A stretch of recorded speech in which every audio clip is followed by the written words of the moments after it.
বক্তব্য অভিজিতের মতো একই কথাই বলি। আমি রিসেন্টলি যে কোনো স্থানে কথা বলার সুযোগ হলে একটা কথা বলার চেষ্টা করছি যে 2013 থেকে 2024 এই সময় আমাদের জেন আলফা বাচ্চাদের জন্ম, এবং 2026 সালের ক্লাস 6 শতভাগ জেন আলফার বাচ্চাদের ভর্তি হয়ে যাবে। 2026 সালের ক্লাস 6 এর বাচ্চারা যখন আসবে তখন আমাদের টিচাররা, মাধ্যমিকের যারা আছেন, তার একটা নতুন অভিজ্ঞতার মুখোমুখি হবেন। যেমন আমাদের পরে জেন জিরা ছিল, তাদের পেয়ে আমাদের শিক্ষকরা যেমন তাদের সাথে কানেক্ট করে উঠতে পারেন নাই, তার ফলে একটা গ্যাপ তৈরি হয়ে গেছে এবং বিভিন্ন রকম ইস্যুজ স্কুলে তৈরি হয়ে গেছে, পড়ালেখায়। একই রকম আমরা যারা এখানে আছি, জেন আলফাদের সাথে যেন আমাদের এই গ্যাপটা তৈরি না হয়, তাদের নেচারগুলো আমরা বোঝার চেষ্টা করি, আচরণ, জন্ম, বেড়ে ওঠা। আমি দু একটা তথ্য দিয়ে জাস্ট শুধু আমার বক্তব্যটা শেষ করি যে 2026 সালের মধ্যে মানে ওয়ার্ল্ড ওয়াইড জেন আলফা বাচ্চার সংখ্যা হয়ে যাবে প্রায় 2.5 বিলিয়ন,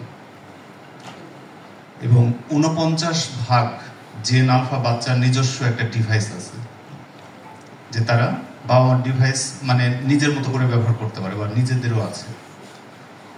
সর্বোপরি 7 বছর বয়সী একটা জেন আলফা বাচ্চা 7 বছরের মধ্যে 1 বছর সময় কেটে যায় তার স্ক্রিনে। মানে 7 বছর বয়সে আমার যদি এখন একটা বাচ্চা থাকে, তার 1 বছর সময় স্ক্রিনের উপর দিয়ে কেটে গেছে।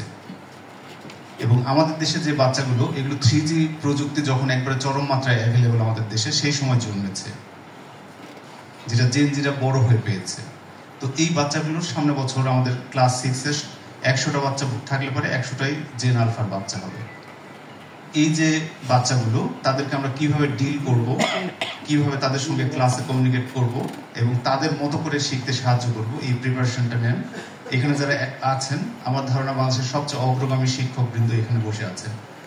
আপনাদের চিন্তা থেকে এটি শুরু হোক এবং অন্যদের মাঝে প্রবাহিত হোক। আপনাদের সকলের জন্য শুভকামনা এবং আমাকে কথা বলার সুযোগ দেওয়ার জন্য কৃতজ্ঞতা প্রকাশ করছি। আসসালামু আলাইকুম।